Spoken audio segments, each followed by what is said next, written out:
ನಮಸ್ಕಾರ. ನಾನು ಮೊಹಮ್ಮದ್ ಇಮ್ರಾನ್ ಮಾತಾಡ್ತಾ ಇದ್ದೀನಿ ಶ್ರೀರಂಗಪಟ್ಟಣದಿಂದ.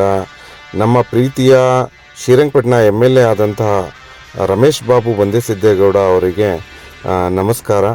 ಸರ್, ನೀವು ನಮ್ಮ ಸಮುದಾಯದವರು ಕೇಳದೇ ಇರೋವಂಥ ಕೆಲಸಗಳನ್ನ ನೀವು ಮಾಡ್ತಾ ಇದ್ದೀರಾ. ನೀವು ಇಂಥ ವ್ಯಕ್ತಿ ನಮ್ಮ ಸಮುದಾಯಕ್ಕೆ, ನಮ್ಮ ಮುಸ್ಲಿಂ ಸಮಾಜಕ್ಕೆ ಭಾಳ ಕೊಡುಗೆಗಳನ್ನ ಕೊಟ್ಟಿದ್ದೀರಾ. ನಮ್ಮ ವಿಜಯಲಕ್ಷ್ಮ ಬಂದೇಸಿದ್ದೇಗೌಡರು ಇದ್ದಾಗಲೂ ಕೂಡ ಭಾಳ ಕೊಡುಗೆಗಳನ್ನ ಕೊಟ್ಟಿದ್ದೀರಾ. ಮುಸ್ಲಿಂ ವಸತಿ ಶಾಲೆಯನ್ನು ತಂದಿದ್ದೀರಾ. ಹಾಗೂ ನಮ್ಮ ಟಿಪ್ಪು ಸುಲ್ತಾನ್ ವಕ್ಫ್ ಕಮಿಟಿ ಬಗ್ಗೆನೂ ನಮಗೆ ನೀವೇ ಕೇಳ್ತಾ ಇರೋದು. ಇನ್ಯಾರು ನಮ್ಮ ಮುಸ್ಲಿಂ ಸಮಾಜದವರು ನಮ್ಮ ಕಡೆ ಗಮನ ಕೂಡ ಹಾರಿಸ್ತಾ ಇಲ್ಲ. ಯಾಕಂತ ಹೇಳಿದ್ರೆ ನಾವು ಇಷ್ಟೊಂದೆಲ್ಲ ಸ್ಟ್ರೈಕ್ ಮಾಡಿದ್ರು, ಎಲ್ಲ ಮಾಡಿದ್ರು ಅವ್ರಿಗೆ ಕಾಣಿಸ್ತಾ ಇಲ್ಲ ಸರ್.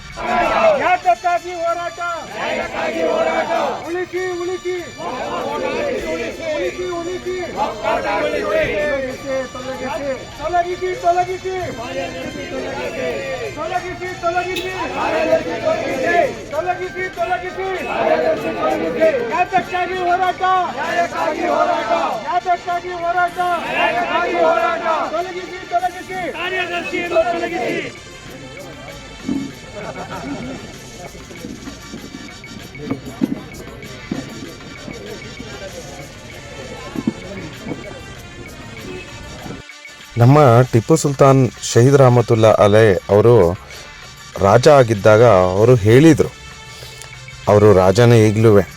ಅವಾಗೇನು ಹೇಳಿದರು ಅಂತ ಹೇಳಿದ್ರೆ, ಮುಸ್ಲಿಂ ಹಿಂದೂ ಎಲ್ಲ ನನ್ನ ಎರಡು ಕಣ್ಣು ಎಲ್ಲ ಜನಾಂಗದವರು ಅಂತ ಹೇಳಿದ್ರು. ನನಗೆ ಈ ದೇವಸ್ಥಾನ ಗಂಟೆ ಶಬ್ದನೂ ನನಗೆ ಭಾಳ ಇಷ್ಟ, ಮತ್ತು ನನ್ನ ಮಸೀದಿಯ ಅಜಾನ್ ಕೂಡ ನನಗೆ ಭಾಳ ಇಷ್ಟ. ಇವೆರಡೂ ನನ್ನದೇ ಅಂತ ಹೇಳಿದ್ರು ಅವರು. ಅದನ್ನು ಇವತ್ತು ನೀವು ಸಾಬೀತುಪಡಿಸ್ತಾ ಇದ್ದೀರಾ. ನಾವು ನಿಮ್ಮ ಬಗ್ಗೆ ಕಳಕಳೆಯಿಂದ ಗೌರವ ಇಟ್ಕೊಂಡಿದ್ದೀವಿ. ನಮ್ಮ ರಮೇಶ್ ಬಾಬು ಬಂದೇಸಿದ್ದೇಗೌಡರು ಶ್ರೀರಂಗಪಟ್ಟಣದ MLA ಸಾಹೇಬ್ರ ಬಗ್ಗೆ ಹಾಗೂ ದಿನೇಶ್ ಅವ್ರ ಬಗ್ಗೆ. ಈ ವಕ್ಫ್ ಬೋರ್ಡ್ ಅವ್ರಿಗೆ ನಮ್ಮ ಕೂಗು ಕೇಳಿಸ್ತಾ ಇಲ್ಲ ಸರ್. ಆದರೆ ನೀವು ನಮ್ಮ ಸ್ಟ್ರೈಕಲ್ಲಿ ಬಂದು ಇಲ್ಲಿ ನಮಗೆ ಜಮೀರ್ ಅಹಮದ್ ಅವ್ರ ಹತ್ರ ಕಳಿಸ್ಕೊಟ್ರಿ, ಅವರು ಸರ್ಫರಾಜ್ ಖಾನ್ ಹತ್ರ ಕಳಿಸ್ಕೊಟ್ರಿ. ಆದರೂ ಇದುವರೆಗೆ ನಮಗೆ ಈಗಲೂ ಕೂಡ ನ್ಯಾಯ ದೊರಕಿಸಿಲ್ಲ ಸರ್. ನಮಗೆ ಈ ಅನ್ಯಾಯನ, ನಮಗೆ ನ್ಯಾಯನ ಕೊಡಿಸ್ತಾ ಇರೋದು ನೀವೇನೆ. ಯಾಕಂತ ಹೇಳಿದ್ರೆ ಈ ಅನ್ಯಾಯನ ಪ್ರಶ್ನೆ ಮಾಡಬೇಕಾಗಿದ್ದವರು ನೀವೇನೆ. ಆದರೆ ಸರ್, ಇಲ್ಲಿ ನಮ್ಮ ಮುಸ್ಲಿಂ ಸಮಾಜದವರು ಏನಕ್ಕೂ MLA ಆಗಿದಾರಲ್ಲ, ಅವ್ರು ಏನಕ್ಕೂ ಇಲ್ಲ ಸರ್. ಈ ಟಿಪ್ಪು ಸುಲ್ತಾನ್ ವಕ್ಫ್ ಸ್ಟೇಟ್ನ ಕಮಿಟಿನ ಲೂಟಿ ಮಾಡೋಕ್ಕಿದ್ದಾರೆ ಅಷ್ಟೇ. ಅವ್ರು 4 ಜನ್ರೇಷನಿಂದ ಲೂಟಿ ಮಾಡ್ತಾ ಇರೋದು ಸರ್. ಆದರೆ ನಮಗೆ ಈ ನ್ಯಾಯನ ನೀವು ಕೊಡಿಸ್ಕೊಡ್ಬೇಕು. ವಿಧಾನಸೌಧದಲ್ಲಿ ಪ್ರಶ್ನೆ ಮಾಡಿ ನಮಗೆ ಈ ಅನ್ಯಾಯದ ವಿರುದ್ಧ ನ್ಯಾಯ ಕೊಡಿಸ್ಕೊಡ್ಬೇಕು ಅಂತ ನಾವು ಎಲ್ಲರೂ ನಿಮ್ಮಲ್ಲಿ ಕಳಕಳೆಯಿಂದ ವಿನಂತಿ ಮಾಡ್ಕೋತಾ ಇದ್ದೀವಿ. ಹಾಗೂ ನೀವು ಇಷ್ಟೊಂದು ಸಮಾಜ, ನಮ್ಮ ಶ್ರೀರಂಗಪಟ್ಟಣದಲ್ಲಿ ಮುಸ್ಲಿಂ ಸಮಾಜ, ಮುಸ್ಲಿಂ ಬಾಂಧವರಿಗೆ ಮತ್ತು ಎಲ್ಲ ಹಿಂದೂ ಮುಸ್ಲಿಂ ಬಾಂಧವರಿಗೆ ತುಂಬ ಕೆಲಸಗಳನ್ನ ಮಾಡಿದ್ದೀರಾ. ನೀವು ಇನ್ನು ಮುಂದಕ್ಕೂ ನೀವು ಮಾಡ್ತೀರಾ ಅನ್ನೋ ಆಶಾಭಾವನೆ ನಾವು ಇಟ್ಕೊಂಡಿದ್ದೀವಿ.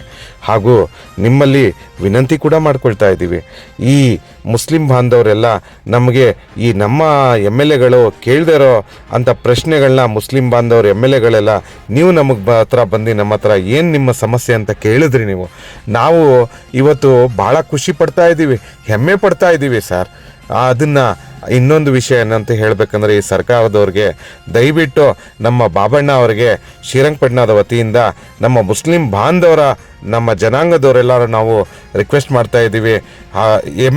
ಇವ್ರಿಗೆ ನಮ್ಮ ರಮೇಶ್ ಬಾಬು ಬಂದೇಸಿದ್ದೇಗೌಡರಿಗೆ ಮಿನಿಸ್ಟ್ರು ಮಾಡಬೇಕಂತ ಹೇಳಿ. ಹಾಗೂ ನಮ್ಮ MLA ದಿನೇಶ್ ಅವರು ಇದ್ದಾರಲ್ಲ, ಅವರು ನಮ್ಮ ಮುನ್ಸಿಪಾಲ್ಟಿ ಪ್ರೆಸಿಡೆಂಟ್ ಅವರು ಕೂಡ ಎಷ್ಟೋ ಲೈಟ್ಗಳನ್ನ ಹಾಕ್ಸಿದ್ದಾರೆ. ಈ ಟಿಪ್ಪು ಸುಲ್ತಾನ್ ವಕ್ಫ್ ಸ್ಟೇಟ್ ಕಮಿಟಿಲಿ ಕೋಟ್ಯಾಂತರ ರೂಪಾಯಿ ಇದೆ, ಆದರೂ ಇವರು ಖರ್ಚು ಮಾಡದೆ ಎಲ್ಲೆಲ್ಲ ಲೂಟಿ ಮಾಡ್ತಾ ಇದ್ದಾರೆ. ಆದರೆ ನಮ್ಮ MLA ದಿನೇಶ್ ಅವರು ಪ್ರೆಸಿಡೆಂಟ್ ಇದ್ದಾರಲ್ಲ, ನಮ್ಮ ಮುನ್ಸಿಪಾಲ್ಟಿ ಪ್ರೆಸಿಡೆಂಟ್, ಅವ್ರು ಎಷ್ಟೋ ಲೈಟ್ಗಳ ವ್ಯವಸ್ಥೆ ಮಾಡಿಕೊಟ್ರು. ನಾವು ಹೋಗಿ ಹೇಳಿದ ತಕ್ಷಣ, ನಮ್ಮ ಕಾಸಿಂ ಬೈ, ಸನಾ ಅವರೆಲ್ಲ ಹೇಳಿದ ತಕ್ಷಣ ಎಷ್ಟು ಸ್ಪಂದಿಸಿ ಅವರಿಗೆ ಇಮಿಡಿಯೇಟಾಗಿ ಆ ಕಬ್ರಸ್ತಾನ್ಗಳಲ್ಲೆಲ್ಲ ಲೈಟ್ ಹಾಕ್ಸ್ಕೊಟ್ಟಿದ್ದಾರೆ ಇವರು. ಇಷ್ಟೊಂದು ಒಳ್ಳೆ ಕೆಲಸಗಳನ್ನೆಲ್ಲ ಮಾಡಿಕೊಟ್ಟಿದ್ದಾರೆ ಇವರು. ಇವರಲ್ಲಿ ಹಿಂದೂ ಮುಸ್ಲಿಂ ಅಂತ ಭೇದ ಭಾವನೆ ಮಾಡದೆ, ನೀವೆಲ್ಲ ನೀವೆಲ್ಲ ನಮ್ಮವರು, ನೀವೆಲ್ಲ ನನ್ನ ಕ್ಷೇತ್ರದವರು, ನನ್ನ ಜನ, ನನ್ನ ಎಲ್ಲ ಜನನೂ ನನ್ನ ಎರಡು ಕಣ್ಣು ಅಂತ ಇವತ್ತು ಭಾವಿಸಿ ನೀವು ನಮಗೆ ಇದನ್ನೇ ಇವತ್ತು ಹೇಳ್ತಾ ಇದ್ದೀರಾ. ನಾವು ಭಾಳ ಖುಷಿ ಪಟ್ಟಿದ್ದೀವಿ ಸರ್. ನಾವು ಭಾಳ ಖುಷಿ ಪಡೋ ವಿಚಾರ.